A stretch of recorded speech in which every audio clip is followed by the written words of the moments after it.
Let's move on to multiplying and dividing radicals.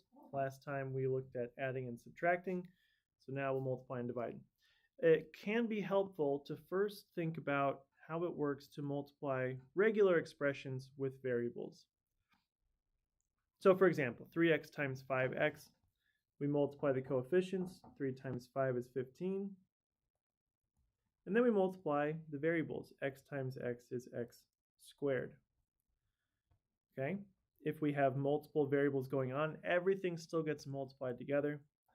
So for this one, we would do 5 times negative 5 times 8. Negative 25 times 8 is negative 200. And then we have the variables, y times x times y, which would be x squared, y squared. And finally, 3 times 5 times 4 is 60. X squared times x to the third is x to the sixth.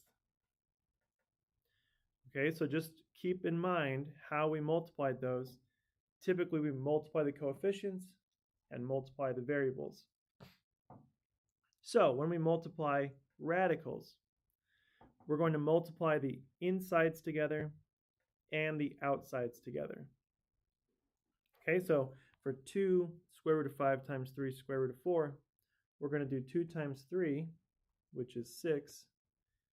And then we will do 5 times 4 on the inside of the radical, which is the square root of 20. And now we can simplify this.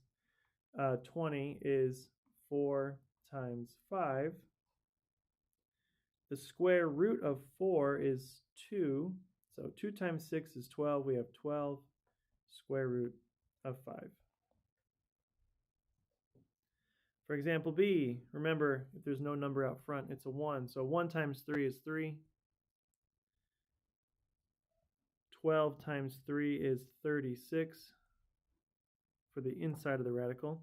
Now, luckily, 36 is a perfect square. This is 3 times 6. The square root of 36 is 6. So our answer here is 18. For example C, we're going to throw together multiplying and adding from last time. So first let's take care of the parentheses here. 2 times 5 is 10. And then for the square root, 6 times 3 is 18. Now we can probably simplify that. 18 is 9 times 2. 9 is a perfect square. The square root of 9 is 3. Times 10 is 30. We still have a square root of 2. We're going to add to that 2 square root of 2. So our final answer here is 32 square root 2. Okay, example D here. Multiply the outsides, that's 18. Multiply the insides, 7 times 2, that's 14. And that's our answer. 14 is just 7 times 2, so there's no perfect square factors in there to simplify out. Remember, if I'm going too fast, feel free to pause the video or rewatch a section. Okay, example E, we've got 4 square root of 5 times 9. So we're going to have 4 on the outside. 9 times 5 is 45. Now here's the thing about what we just did. If I was going to simplify that, I would break up 45 into 9 times 5, right? But that's what we already had, 9 times 5. So it would have been better to notice that the square root of 9 is 3. And now I can just multiply 3 times 4. So my answer here is 12 square root of 5. So if you can simplify ahead of time, it can make your job easier. If you don't notice it, it's okay. But if you can, it's a good idea. For example, up here on example A, we could have simplified 3 square root of 4 because the square root of 4 is 2. So I could have just made this into a 6, 2 times 3. This could have been a 6. And then 6 times 2, that's 12. But if you don't notice it, that's okay. It'll work out. Okay, when we divide with radicals, we have to do something called rationalizing the denominator. Basically, it means we're going to multiply by a fraction which is equal to 1. That will allow us to cancel out the radical symbol from the denominator. Okay, so the important thing here is that we don't want to leave radical symbols behind in the denominator.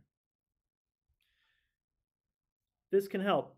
The first two examples here is they kind of show what we're going to be doing. So for example A, we have square root of 4 times square root of 4. Well, there's two ways to think about this. One, it's 2 times 2, which is 4. But if we went ahead and multiplied those together, we would get the square root of 16, which is also 4. Either way, basically what happens is the radical symbols cancel each other out. The square root of 4 times the square root of 4 is just 4. So if you have the same number in the radicand and you're multiplying, what's going to happen is you're just going to end up with that number, because the square root of something times itself, well, that's just the something. It's like taking the square root of 4 squared. Square root and squaring are inverse operations, so they undo each other and just leave us with the inside, which is 4. So for example B, something similar is happening, kind of. We're dividing square root of 3 times, or divided by the square root of 3. Anything divided by itself is just 1. So that will cancel out and give us 5. These two concepts together are how we rationalize the denominator. Okay, so we'll put these two ideas together for example C. We have the square root of 3 in the denominator here. What we need to do is multiply by the square root of 3 over the square root of 3. Because this is just a fraction that equals 1, so we're not changing anything. In addition, on the bottom here, we have the square root of 3 times the square root of 3. Well, that's just 3. As we saw over here in example A, when you multiply a radical by itself, it essentially just cancels out, and you're left with what's inside. So on the bottom here, we just get 3 because the square root of 3 times the square root of 3 is just 3. And then on top, we have 2 times the square root of 3, like this. And that's our answer. If we could simplify it, we would, but we can't, so that's it. You may think that this fraction looks more complicated than the first one, but it's a good idea to not have the radical in the denominator, because just the way division works, and if you're going to use this in something else, better to have it in the numerator. So example D, we're going to do the same thing. Multiply by square root of 5 over square root of 5. So again, the denominator here is just going to become 5. Those radicals will cancel out. And on top we have 4 square root 5.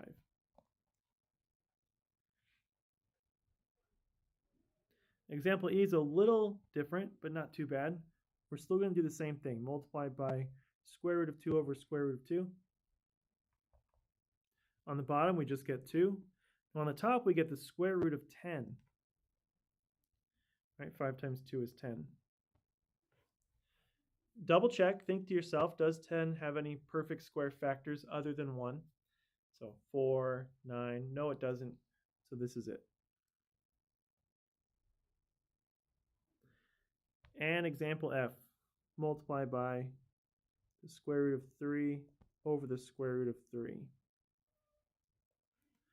3's cancel out, we get 6 square root of 3 over 3. Now we can do something here. 6 divided by 3 is 2.